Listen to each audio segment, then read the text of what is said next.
Hello, welcome, and a very Merry Christmas and a very happy Atos Free New Year, to which we all look forward to. This is After Atos and its friends' alternative Christmas message. At this time of year, people take a look at past events and take a look at the year just gone by, and they look towards the future. And at this time of year, they look at the message of the Christian story 2,000 years ago and ask, does it have anything to say to us now? And does it have any similarities? I would say it does.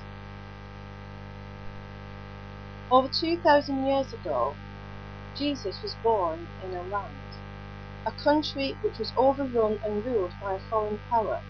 It was a very clever foreign power. After beating up all the world and bringing it under its rule and subjection, it ruled them by administration, finance, commerce, and having its influence in every area of government, and its people in every sphere of government and the administration. But it was very clever by letting the people still believe that they were running themselves and their rulers were their own people. But thank God, then as now, most people who were intelligent were not convinced. Anyway, 2,000 years ago, like today, the idiotic government decided to do something daft. It looked like a good idea at the time, but it just led to a lot of trouble. People being pushed around and mucked about, and people losing the most important things in life: their homes, their families, their health, their well-being, their jobs, the prospect of jobs, and even their children and their babies. The government then, as now, decided to assess everyone and account for everyone. Only trouble being that they ended up with less people at the end of the year and at the end of the assessment than they did at the beginning of the assessment, and people at the beginning of the assessment were not in the same places, and they were not with the same people. They were all mixed up. It was all mucked up. It was all over the place, and people lost themselves and lost the people who were most important to them in their lives. Sounds a bit like today. In 2008, the government, which was then Labour, decided to reassess all those deemed disabled or ill as to whether they were fit and could work, using Atos Healthcare, who sold them the idea of the Lima assessment computer tool, which only checks as to whether you can do the movements of the okey-dokey, and for that, give for just 5 seconds. And from that, you're educated.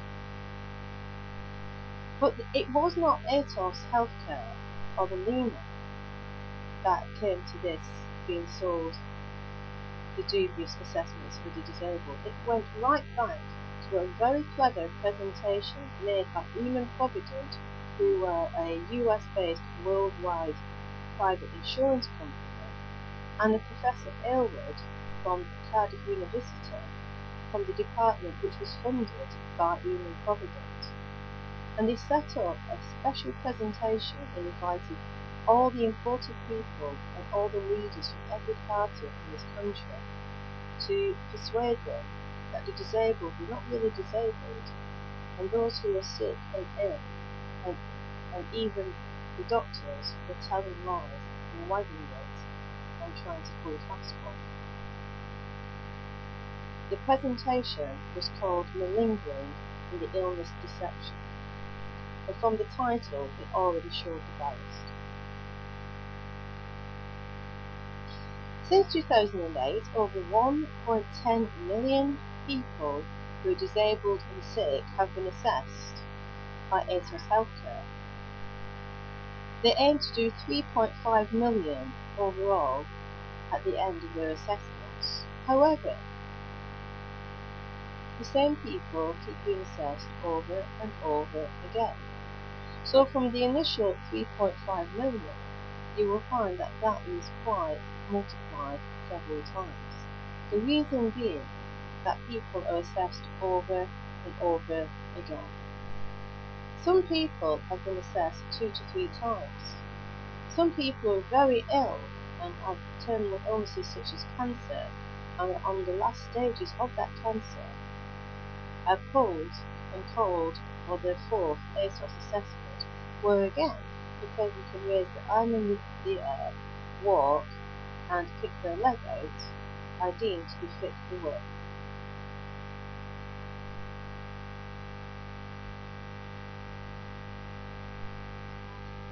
A lot of information can be found about Unum and its interference and involvement in our government and Atos Healthcare in the last 3 editions of Private Eye in December and November 2011.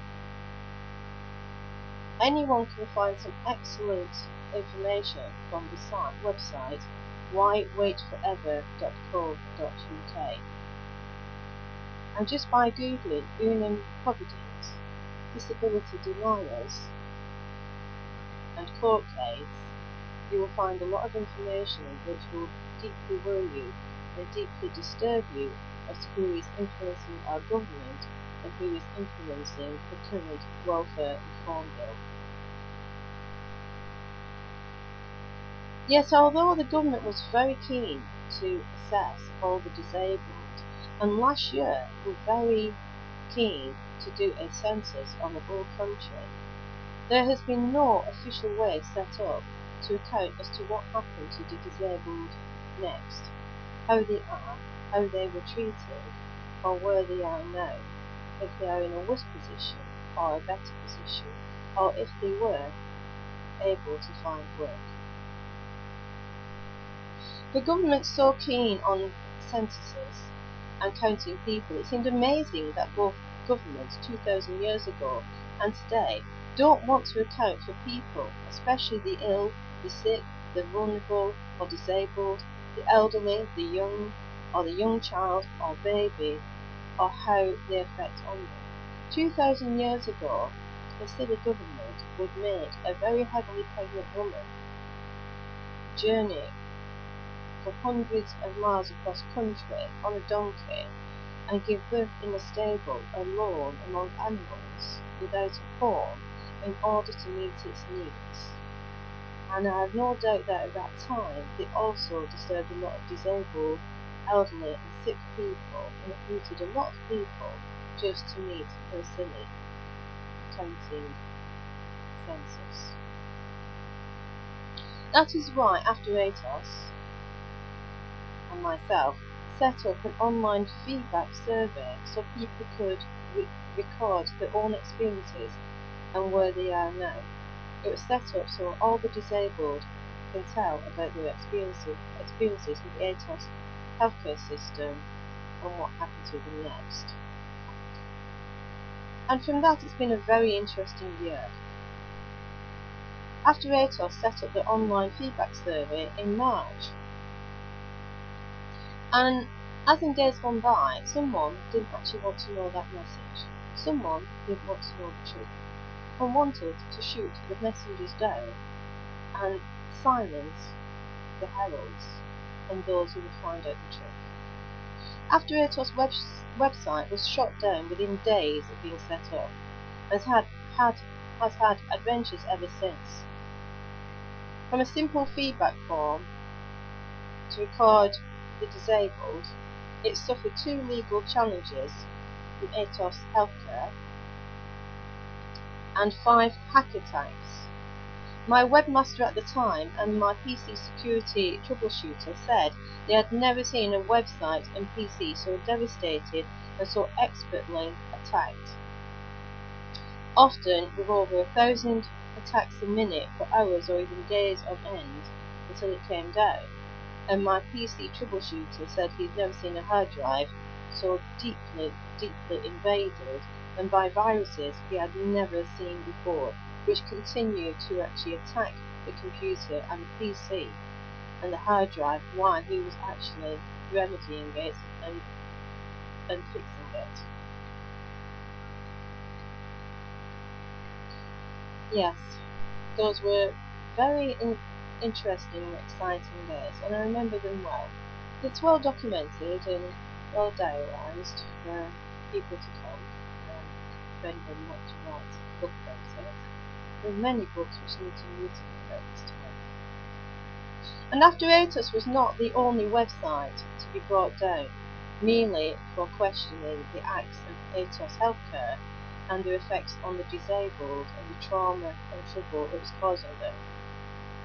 Black Triangle were pulled from Facebook several times. Essential forums such as DWP Examinations and the Carer-supported Carer Watch forum was pulled and removed without warning. Atos is an international IT systems company. It's very, very powerful. There's not many IT systems which is not going through its applications. Atos goes to the server host site and without any communication to the people who actually own the site, request, probably quite strongly, that they remove the offending sites, and they are removed. Atos even showed that they did not have a sense of humour. By pulling, removing and making legal attacks on websites such as Inspired by Atos Healthcare and Atos Victims and the Register of Shame, which were registering the stories of the disabled and also putting up amusing jokes, posters and incredible creations. If we're not allowed a sense of humour in this time, then it really must be serious. And he did say that Hitler didn't have a sense of humour, and one of the things that he really hated about the British is that no matter what he did to us and how much he pounded us and attacked us, we still had a sense of humour, a sense of ridiculous, and still kept laughing at him. And don't forget, on the royal wedding day, over 50 Facebook profiles were removed, and they were all ones which were anti-cuts, or pro-disabled, or pro-supporting the laws and rules that support us, such as the Rochdale Law Society.